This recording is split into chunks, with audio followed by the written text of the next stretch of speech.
La veille du mariage de ma sœur, j'ai reçu une alerte bancaire. 12 000 € facturés pour des services de réception. Elle a piqué une crise. Ne fais pas semblant d'être surprise. Tu n'as même pas de vie pour dépenser cet argent. J'ai souri. Le beau est sur le point de se terminer. Le lendemain matin, la panique s'est répandue dans la discussion de groupe. Tout était annulé. Puis ils sont arrivés, en colère. Je m'appelle Delphine, j'ai 31 ans et j'ai toujours vécu à Toulouse. Jamais mariée, pas d'enfant, pas de vrai drame jusqu'à présent. Je travaille dans les opérations financières pour une entreprise de logistique.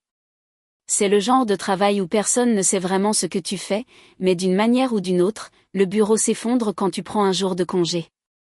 Et c'est à peu près toute ma vie. Fiable, invisible et toujours disponible. Ma sœur cadette, Chloé, est l'exact opposé. Elle a 28 ans, est fiancée à un homme nommé Thomas, qui est tout comme elle. Flamboyant, superficiel, charmant comme les gens de ce genre le sont toujours. Chloé est le genre de personne qui sait se mettre au centre de toutes les attentions. En grandissant, elle s'en tirait toujours avec tout et c'est moi qui ramassais les morceaux. Quelque part en cours de route, j'ai cessé d'être une sœur et j'ai commencé à être une ressource. Alors, quand j'ai reçu l'alerte bancaire la nuit précédant son mariage, je n'ai même pas été surprise au début, juste engourdie. 12 034,88 € facturés pour des services de réception. J'étais allongée sur mon canapé, vêtue d'un vieux survêtement, mangeant des céréales sèches directement de la boîte. Ma première pensée a été que c'était peut-être une fraude. Mais j'ai vérifié les détails du paiement et tout s'est éclairci, le nom du lieu, le moment, le paiement final. Ce n'était pas une fraude. C'était Chloé. Il y a des années, je l'avais laissé utiliser ma carte de débit une fois, quand la sienne était bloquée. Elle avait juré que ce ne serait que pour ce jour-là, juste 100 €. Je n'ai jamais changé les informations après. Honnêtement, j'avais oublié. Je n'utilisais pas beaucoup ce compte, sauf pour mes économies, ce qui en faisait la cible parfaite pour une petite aide de dernière minute. Je l'ai appelé, pas de réponse. Je lui ai envoyé un message, rien. 10 minutes se sont écoulées. Puis mon téléphone a explosé avec sa réponse. Ne fais pas semblant d'être surprise. Tu n'as même pas de vie pour dépenser cet argent. Je suis restée assise là. C'était comme si quelque chose s'était brisé, mais pas d'une manière bruyante ou violente. Plutôt comme un verrou qui cède enfin, silencieux, irréversible. Elle pensait qu'elle avait gagné. Elle pensait que je céderais comme je le fais toujours. Mais pour la première fois depuis longtemps, je me suis sentie complètement éveillée. Je n'ai pas répondu. J'ai souri et chuchoté à personne, le beau est sur le point de se terminer. Il s'est avéré qu'ils avaient tout planifié dans mon dos, le lieu, le traiteur, le DJ, les fleurs, l'éclairage, tout cela payé à la dernière minute possible en utilisant mon compte. Ils avaient attendu la toute fin pour que je n'ai pas le temps de faire quoi que ce soit, car c'est ce qu'ils pensent que je suis. Celle qui ne fera pas d'histoire, qui encaissera le coup et ne dira rien. Ils ne savaient pas que j'avais appris, observé, attendu. J'ai passé toute la nuit au téléphone avec les fournisseurs, lisant les identifiants de transactions, annulant les services, expliquant que les paiements n'étaient pas autorisés. Certains ont posé des questions, d'autres non. Tout ce qui m'intéressait, c'était de faire annuler les prélèvements. À 3h30 du matin, mon compte était bloqué et les litiges avaient été déposés. Au lever du soleil, tous les contrats étaient nuls. À 7h42, mon téléphone a commencé à sonner sans arrêt. La discussion de groupe familial était une zone sinistrée. Pourquoi le fleuriste dit-il que nous n'avons pas payé? Thomas appelle le lieu de réception. Ils disent que c'est annulé. Est-ce une erreur? Delphine, qu'as-tu fait? Je n'ai pas répondu. À 8h15, ma mère a appelé. J'ai ignoré. À 8h40, elle était à ma porte avec Chloé juste derrière elle.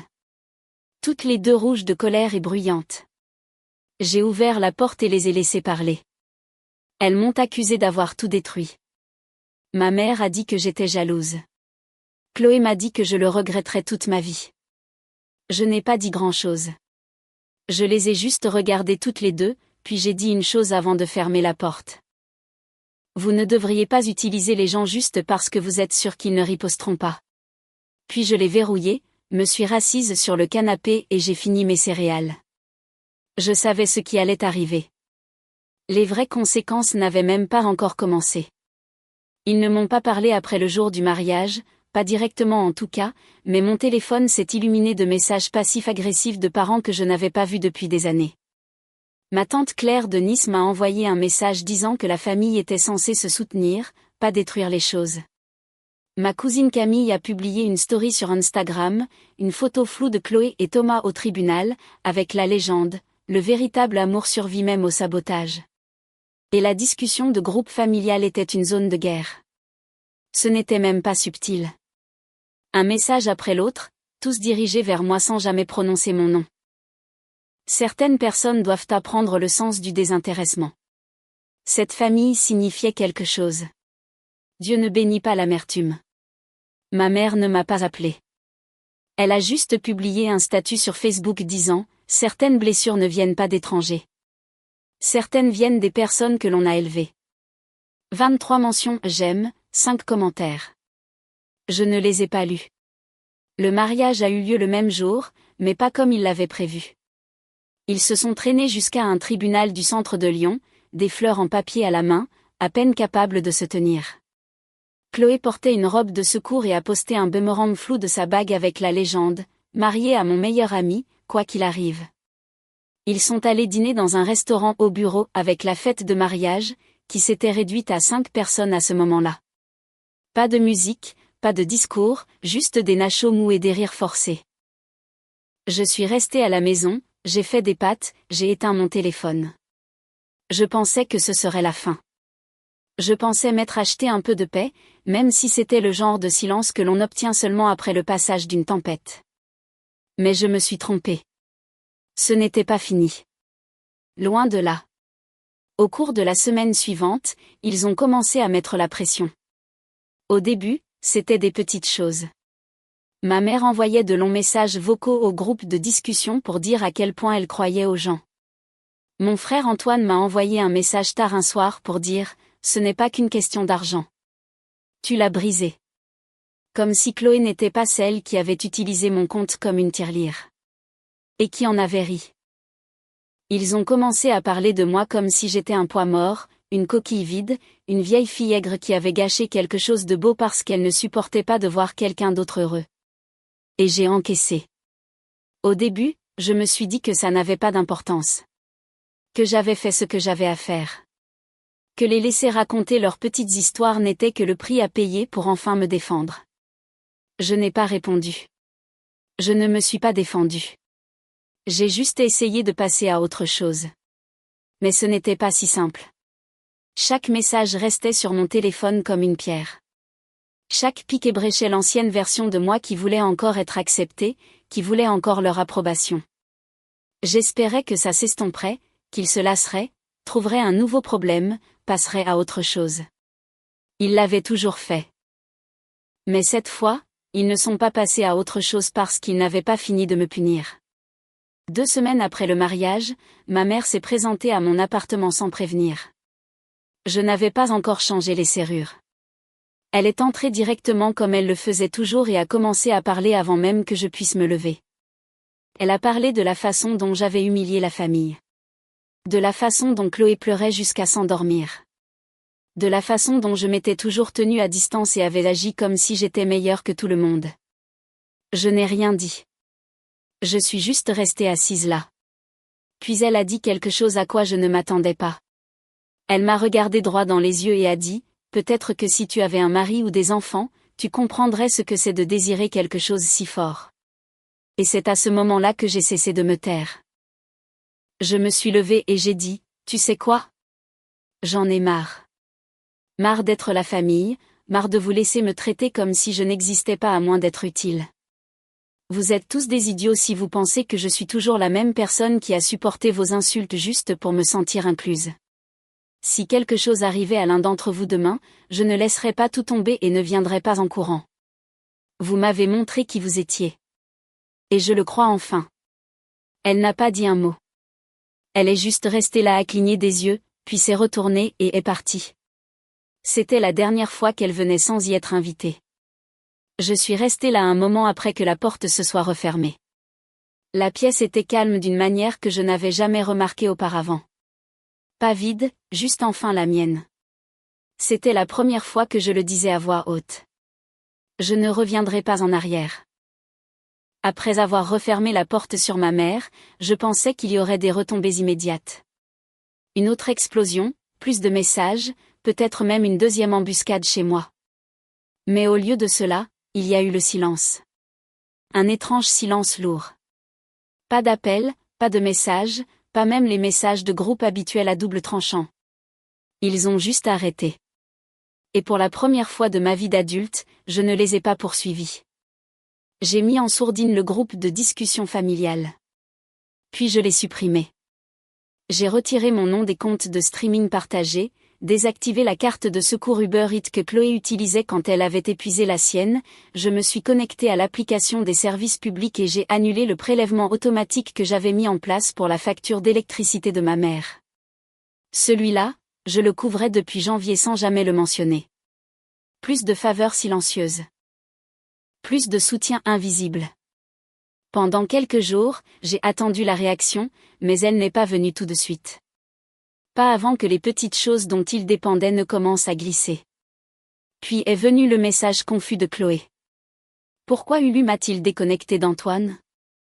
La carte de sport est-elle annulée? Ça dit refusé.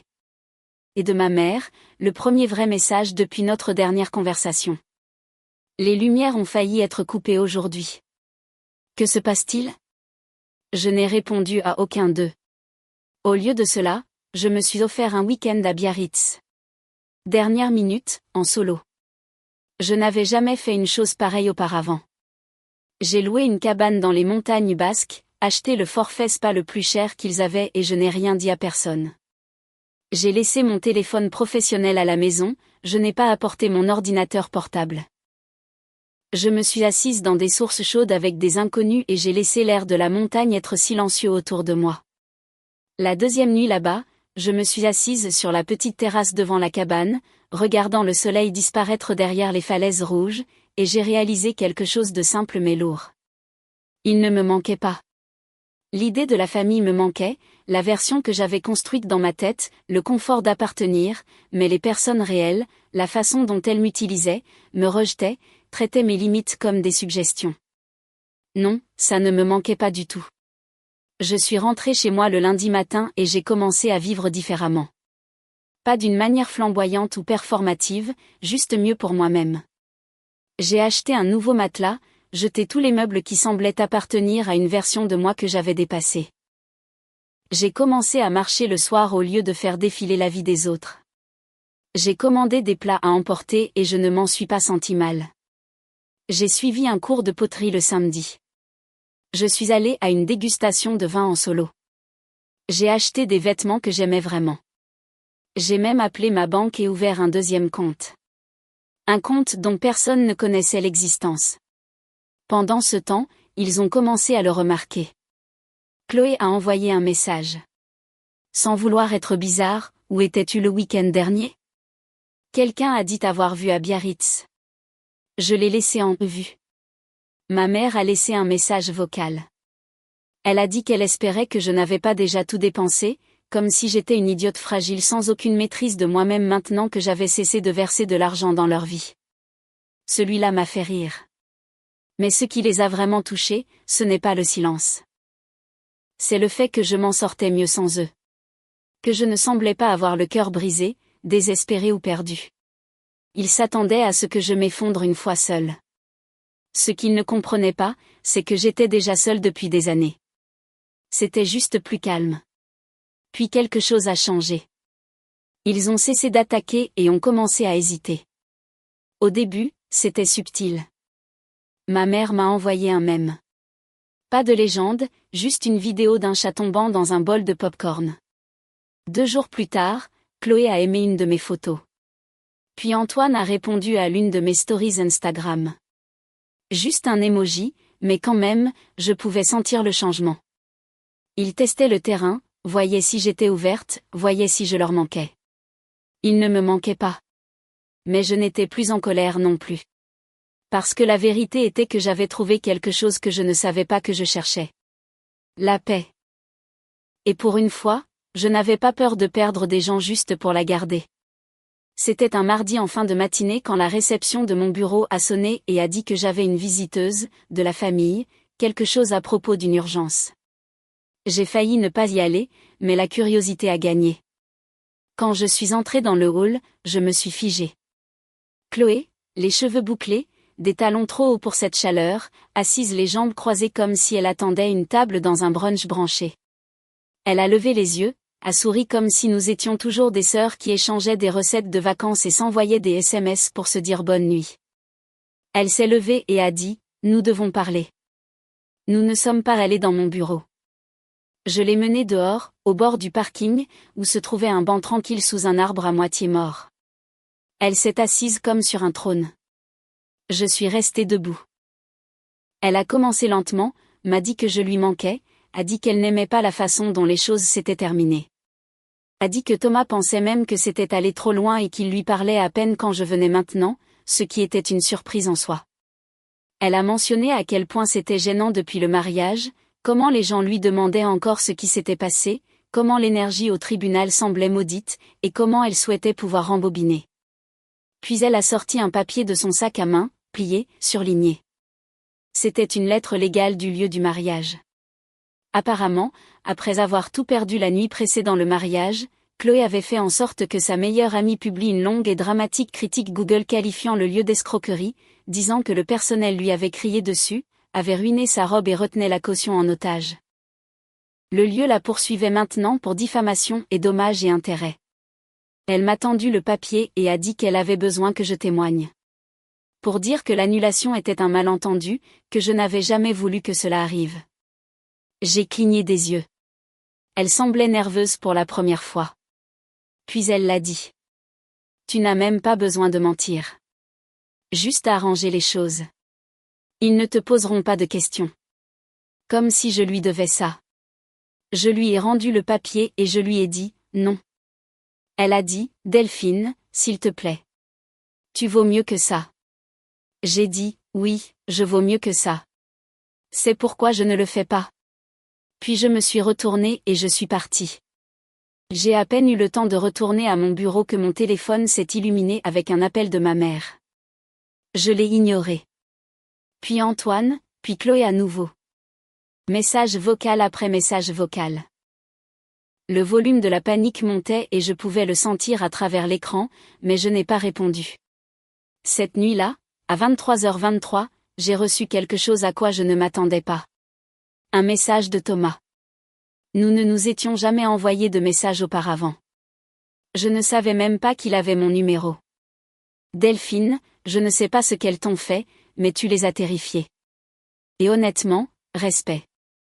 Je l'ai regardé un moment, non pas parce que ça comptait, mais parce que c'était la première fois que quelqu'un, même indirectement, admettait qu'il voyait ce qui se passait. Je n'ai pas répondu. Le lendemain matin, je me suis réveillée avec quelque chose de pire. Une alerte par email de ma banque. Tentative de connexion inhabituelle depuis un nouvel appareil. Puis une autre. Quelqu'un avait essayé d'accéder à mon ancien compte. Pas le nouveau. Celui pour lequel Chloé avait encore les identifiants d'il y a des années.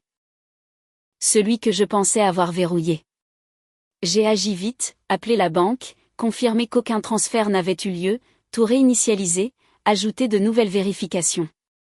J'ai même mis en place l'identification vocale et transféré les fonds restants sur mon compte privé. Elle devenait désespérée et négligente.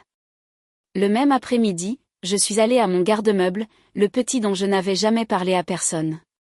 J'ai déterré la boîte verrouillée que je gardais pour les urgences.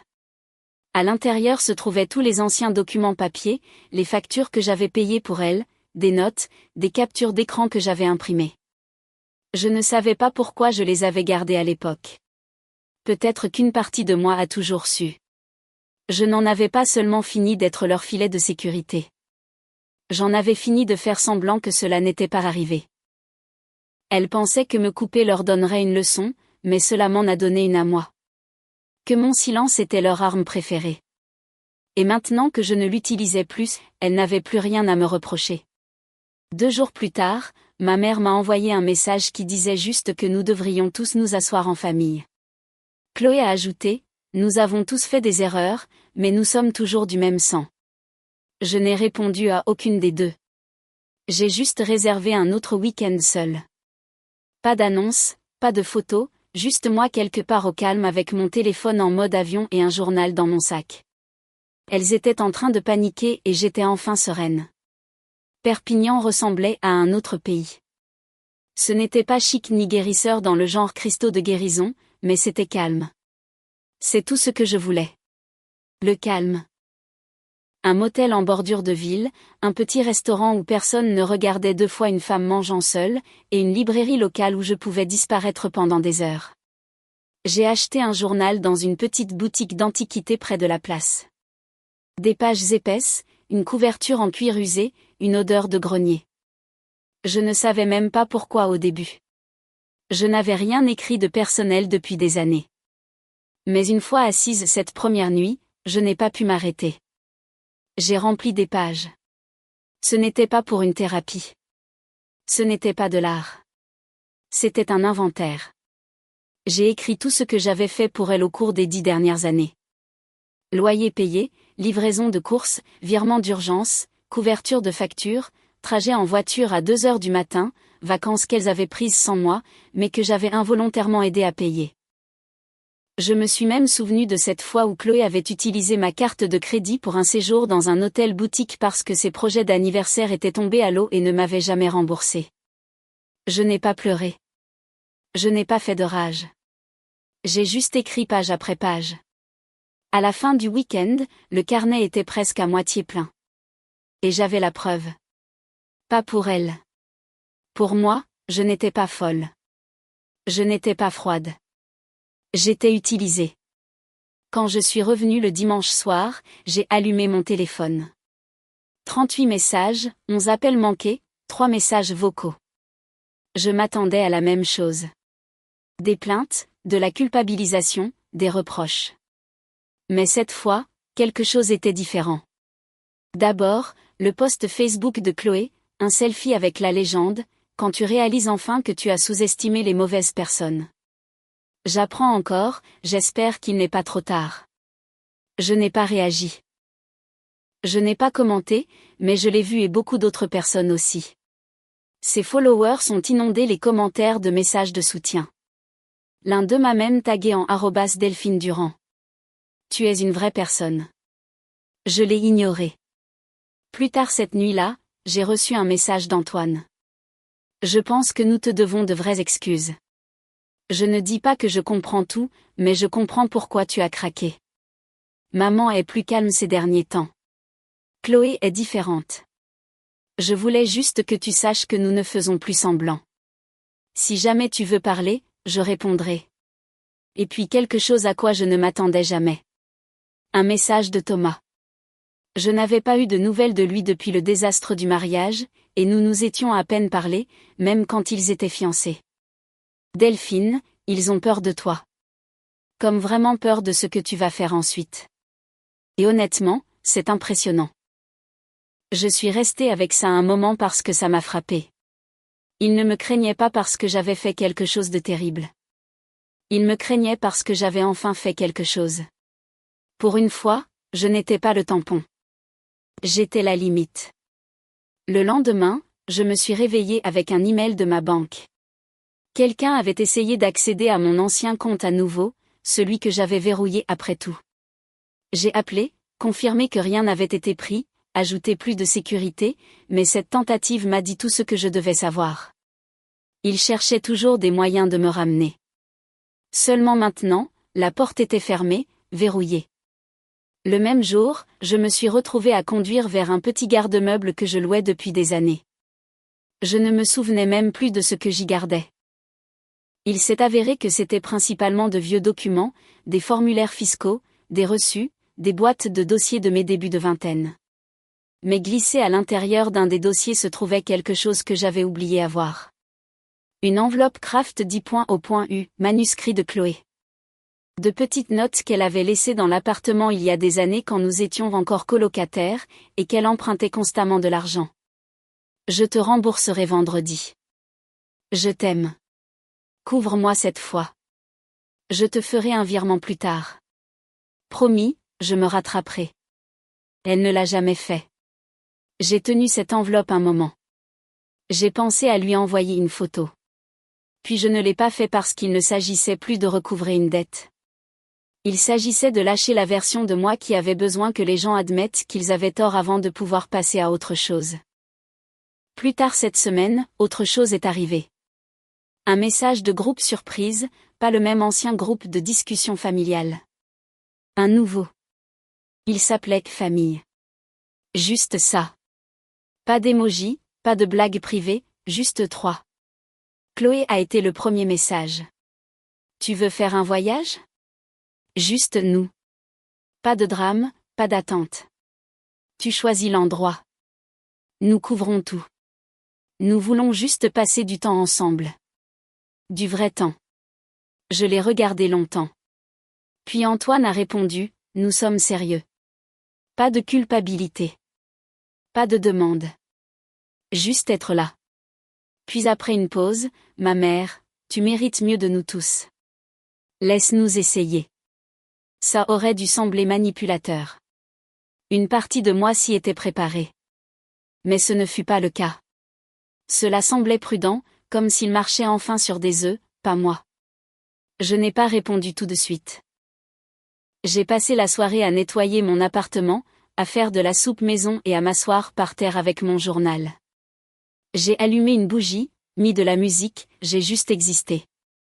Le lendemain matin, j'ai répondu, d'accord, nous y allons. Mais j'ai fixé les règles. Je choisis où, je choisis quand, et dès que ça commence à ressembler à avant, je pars. Pas de questions, pas d'excuses. Chloé a accepté. Antoine, pareil. Ma mère, fière de toi pour de vrai cette fois. Et pour la première fois depuis longtemps, je l'ai cru. Quelque chose changeait. Pas vite, pas parfaitement, mais c'était réel. Et peut-être, juste peut-être, c'était suffisant pour recommencer. Nous avons fini par aller en Bretagne. J'ai choisi cet endroit en partie parce qu'aucun de nous n'y était jamais allé, et en partie parce que c'était assez loin de Toulouse pour forcer tout le monde à sortir de ses habitudes.